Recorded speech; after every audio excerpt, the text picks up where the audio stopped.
Mike, how are you? There we go. Hey, there we go. How you doing, guys? Oh my God, what a crowd, what a crowd. Look at that, it doesn't end. It's just a sea of humanity. Sea of humanity. I hope. Mike, let's get comfortable. Let's get locked in All here right. for a little bit. So, look, I love LA ComicCon. This is one of the first comic conventions. I was coming here back when it was Stan Lee's Kamikaze. Anybody else? That was the last time I was here. I was here when Stan Lee was here. I think it was 2018, I believe. 2018? 2018. Where does the time go, Mike? It flies. It flies. It really does. Now, the last time I was here was last year. But the one thing I love about this convention is that everybody comes and shows out with their major fandoms. We see it with the cosplay. I see a Scarlet Witch back there. I love the cosplay I see. But I gotta ask you, Mike, what is your big fandoms? Oh my God, fandoms, Jesus. I mean, I'm old school, so everything that I like happened and then they rebooted it pretty much. You know, it's like, so I see everyone and you guys see your version, your generation of Superman. You know, I'm a Christopher Reeve guy, Lou Ferrigno guy. You know, everybody that did stuff, you know, when I was a kid, you know, you guys have rebooted, so it's like, you know, I was, Linda Carter, it's like Wonder Woman. Like, you know, I had my own generation. So I love that you guys have your own, and that's kind of how it works, you know. Now, looking back on your career, I know you grew up in the South in a small town, but looking back on your career, was there a performer that you saw where you said, you know what, I need to do this for a living? That performance was absolutely incredible. Well, yeah, I mean, I was, you know, like most of my generation, I think Denzel Washington sort of inspired me. Yeah. I mean, even before that, I mean, I'm sort of a cinephile. People throw that word around, right? I watched a lot of stuff growing up, and Sidney Poitier, obviously, seeing, you know, him was very important to me. But then, you know, obviously, like everybody, I mean, look, Paul Newman, Steve McQueen, and Bruce Lee. I mean, Bruce Lee was like, I was like, you cut me, man, I'd taste my blood and I'd scream, bro. I'd be like, yeah, come on, let's go. Yeah. You know, back to you, since you are a cinephile, what's a comfort film that you can have on the background on repeat as you're getting throughout your day? Oh, you know what? Oh my God, there's a handful of films, and I wouldn't call them comfort films because when I turn something on, I usually want to watch it and experience it again, and because it gives me the same emotions usually, or different ones at some point. So if I was going to say comfort film, something I could play because I've seen it so many times, I could let Godfather, and I could maybe let Goodfellas. I mean, it's hard because I want to pay attention. Certain scenes come up and I'm starting to focus, but there's certain films like that I've seen so many times.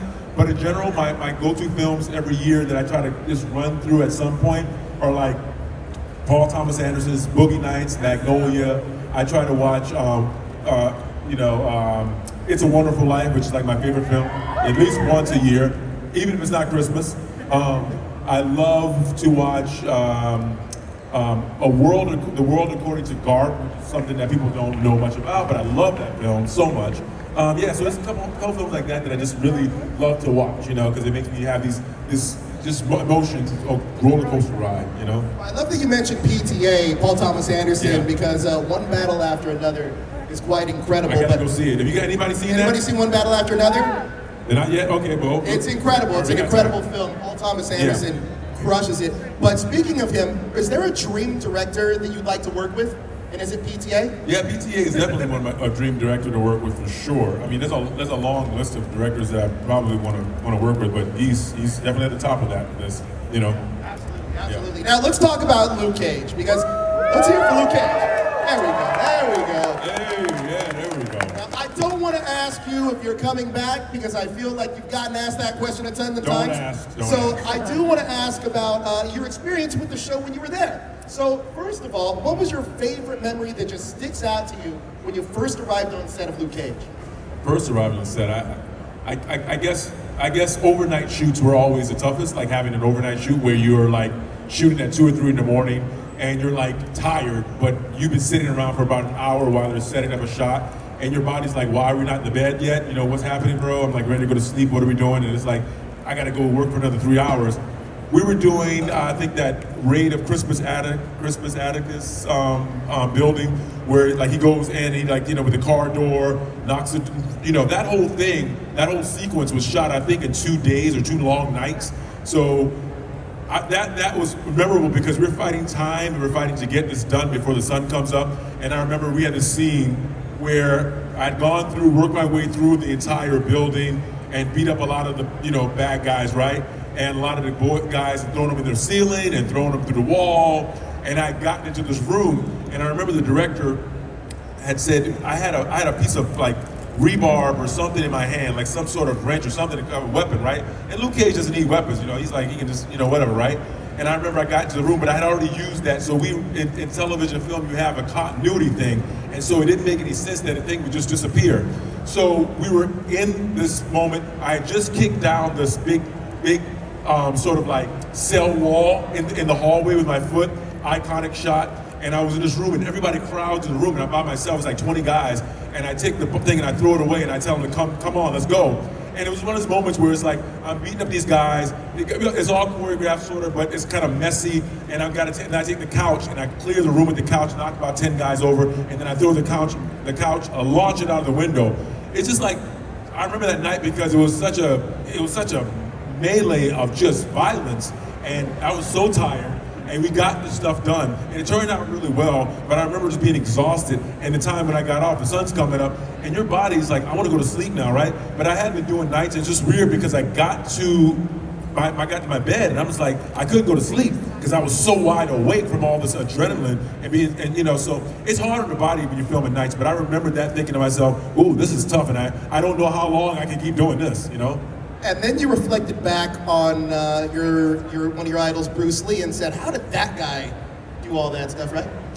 Well, Bruce Lee was a real martial artist. That guy was like, he ate, slept, and breathed martial arts, and he's just a machine. So, yeah, Bruce Lee was an inspiration for sure. Oh, by the way, if you guys eventually come by my booth, if you get a chance, but I'm gonna probably, I just talked to my buddy James Liu, who was the fight choreographer, stunt coordinator for the first season of Luke Cage, and he won an Emmy for that. So he's gonna be here tomorrow saying hello. So hopefully if he's around, you guys come by the table and say hello to him too. That's incredible, that's so awesome. Yeah, James Liu.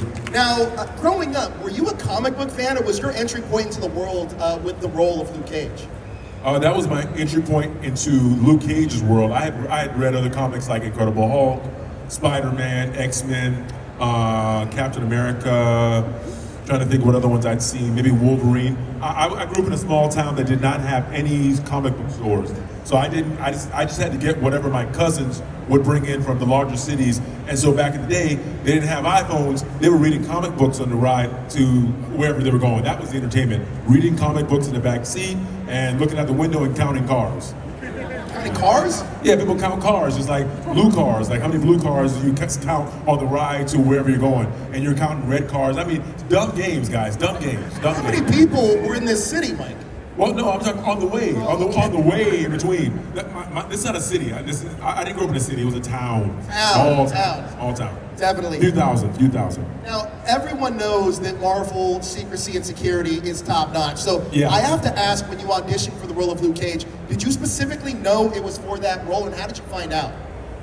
No, they had what they call dummy sides, and the dummy sides were they had a guy named, they had Lance on it, Lance, and I'm not sure what the other character was called, and I had no idea, but I did hear they were casting Luke Cage, and then when I finished the audition, I just had a really interesting feeling that I hadn't had before, or at least at that moment, where I felt like there was some sort of symbiosis, symbiotic sort of connection with the material, and I just liked the character.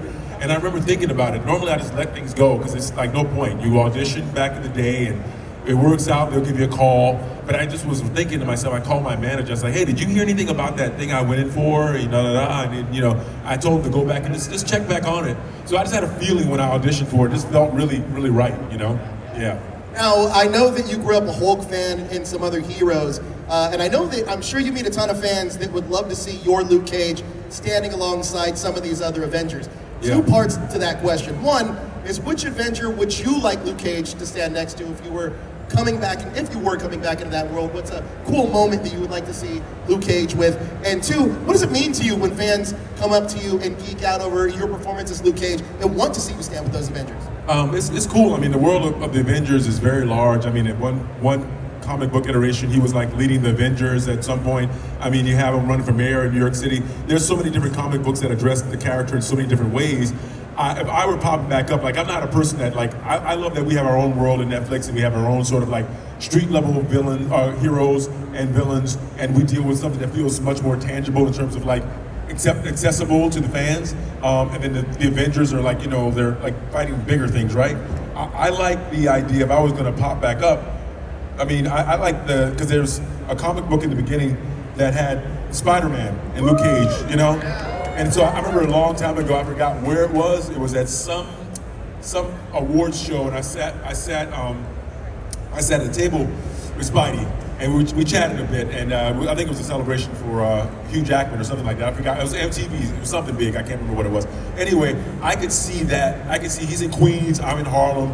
I could see this, you know, popping back up. That'd be cool. That'd be cool. I think that'd be great. Yeah. That's what I love about the Defenders series, though, is you've kind of explained it perfectly. Is that it's street level heroes solving street level problems, and it really does feel like looking at the world outside of our window. Of course, superheroes are running around, but it really does take a more grounded take on the superhero world. But playing Luke Cage, a bulletproof black superhero, carried a lot of cultural weight. Looking back now, how do you hope the character continues to resonate with audiences that are still discovering it and loving it?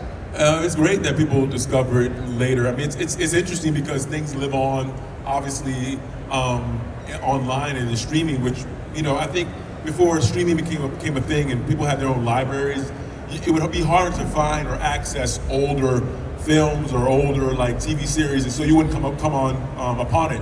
Now, because you have subscriptions to something, it may just be in the library, and you're like, oh, I want to see that. So I've noticed that, like, okay, we were at Netflix, and Netflix launched Luke Cage. It was huge there, but now Disney has it back, and there's, you know, people who bought Disney and they have it, they are finding it there. I mean, you know, it doesn't matter whatever subscription you have. When it comes across, you're like, oh, maybe I'll explore that. So fans come into contact with Luke Cage. I talked to a fan today who, you know, Luke Cage came out in 2016, and they're fans who are right in their adolescent years, teenage years. Things mean something different to them now, so they rewatch it with different eyes. This guy was like, I watched it again. Now I'm in college, or when I watched it, I was a teenager. Now, you know, so it just means something different to them, and they revisit it and see it with a whole new look. So that's cool to have people revisit, discover things later. It's cool. You know, that cast that you got to work with on that show was absolutely incredible. I want to point out Mahershala Ali, because he crushes that role. We know we're getting him back. At some point in the MCU was Blade, but can you talk to me about sharing the screen with Mahershala? He was great, you know, real professional. I've known Mahershala's work for years prior. He was a really solid guy, great to share the screen with him. Professional guy, shows up set, you know, knows what he's doing, and he's just, you know, real cool to be around. I remember we were filming that. I think he was literally moonlighting for the movie Moonlight, and going on the weekends to Miami for a few weeks in a row to sort of, you know, do that simultaneously. So yeah, things took off, and that year he had Moonlight, he had Luke Cage, which was a big thing. I think Luke Cage was probably the launching pad because we had so much attention and it was so many fans. It was nice, and then Moonlight was like the icing on the cake in terms of like, oh, who's this guy connecting the dots, and then it just took off from there. So yeah. Now, I love that you guys shot in New York, and Harlem was almost like a character itself in the show. With the culture, the music. Did it feel that way on set? And how did the energy of that city kind of shape your performance, or help shape your performance? Oh, it was great, man. I had lived in New York City. I'm trying to think. So when I got Luke Cage, I was living in LA. Going back to New York City, I'd been living in New York City for at least a decade, and I was in LA for a while. And then Luke Cage came along, I went back. So I had lived literally 3 blocks from where we were filming the exterior for Pop's Barbershop, you know? My apartment was like right down the block. So going back to Harlem was it's really interesting. We shot so many places that I'd already, you know, sort of lived and hanging out and stuff. So it was really sort of like coming home, and I enjoyed it. I enjoyed filming in Harlem. It feels different, sidewalks, the smells, the music, the people, and I think when we did that, it introduced Harlem to another generation of people. Europeans, people who visited, you know, New York City, put Harlem on the map of places they wanted to visit. They get on the tour bus, they go to Harlem, they get off, they hang out, they want to see where Pop's Barbershop was, they want to see where certain things were filmed, and you know, it became a different place. But I mean, Harlem is a whole nother vibe. So I enjoyed that we were able to sort of usher in a whole nother audience to Harlem, because it is a character. I mean, it's nothing like Harlem. Harlem is Harlem. Brooklyn's Brooklyn. You know, West Village is West Village. Soho, East Side. Everything's different. Harlem is really, really unique. Yeah, they all have their different own vibes. Each borough kind of feels completely separate from the others. Now, you didn't just play Luke Cage solo. You also joined up with the other Defenders. Yeah. That was a fantastic show. Yeah. I got to ask you, talk to me about the chemistry that all you guys had on set, because at this point you had already worked with Kristen. And I think you worked with a couple of the other Defenders a little bit, and popping up here and there in their series. But talk to me when all of you guys were together about any memories that stick out to you. I always bring it as a memory every time someone's asking me about what it was like. I mean, first of all, we were all working on our own shows, and we had so much work because it was like the hours were so long, and we were working really quickly because we were on a schedule. They were launching each series in a certain order, and so it was like I went in from Jessica Jones. I did like half the season, and then I went straight into like production for Luke Cage, first season 1, and then I went right into Defenders series, and then right back to season 2 of Luke Cage. So it was just like, that was sort of like, I mean, for 2 years, it's like, felt like I wasn't sleeping at all. And I was traveling back and forth. My daughter was born, so she was really young. And so I was doing a lot of traveling, a lot of ComicCons at the time, I think. And so I was having a great time, but I remember Defenders, there was a one chance we all had to have a little bit of time off. So we had like a couple of days here, or half a day, so we could just like relax and sleep. And we were all on set at times, and I remember Charlie would be knitting, because Kristen was knitting a lot. And so Charlie started knitting too. I was like watching Charlie in his Daredevil costume, knitting next to Kristen was sort of like, that memory always stuck out of my head. That's fantastic. I want to ask you about the sequel to Planes, because I know that you had said that during the SAG-AFTRA strike that things kind of slowed a little bit. Things, it was hard to get back on track. Is the sequel on track now? No, I honestly, I hate to say it. I think, no pun intended, but that ship has sailed. Because we were in line. We were 2 weeks out of pre-production, and I spoke with Jerry. Jerry called me, and he didn't want to. He didn't feel like doing the second one. He wasn't up for the second one, and so he pulled out, and that was it. And we were 2 weeks away from it, and I don't know what happened, but I enjoyed the first one with him. I was hoping we would do the second one, and he just decided he didn't want to do it, and that was that. Yeah. That sucks. So it's unfortunate, guys. Unfortunate. Well, I do want to ask you also about Evil before we go, because that was a fantastic series. Now, let's hear it for Evil. Yeah, let's go. Yeah. That finale has been described as not trying to tie everything up, but still leaving it open for a new chapter. Did you enjoy leaving that series kind of unresolved, or did you prefer a little bit of closure? No, I want to. I would love to continue the series. To be honest, I think we have a lot more story to tell. And we left it in a place that we could continue. We weren't expecting to be abruptly sort of canceled, but I think, we went through COVID, we went through the actor strike, and it was tough, because that time was like 6 months off in each break, in which we would have probably shot a whole season. That's about what time it takes to shoot a season. So we lost about 2 seasons within the span of the show, from 2019 to 2024, 25. So it was unfortunate. I'm very happy for the time we did get to film, and like I said, we left it in a good place. We would like to continue the story, so keep our fingers crossed, because we do have a plan in place, but it's no time frame. But let's just hope that it happens. Fingers crossed, from your mouth to God's ears. Let's make it happen. Yeah, man. But guys, Mike, you've been fantastic. Give yourselves a round of applause, and please meet Mike at his booth. He'll be here today and tomorrow. Yeah. Today and tomorrow, I'll be here. Go meet him at his booth, get some Funko signed, get some of that merch signed, guys. Thanks, buddy. Mike, thank you so much for joining us this morning. Thank you, man. Pleasure. Appreciate you, Joe.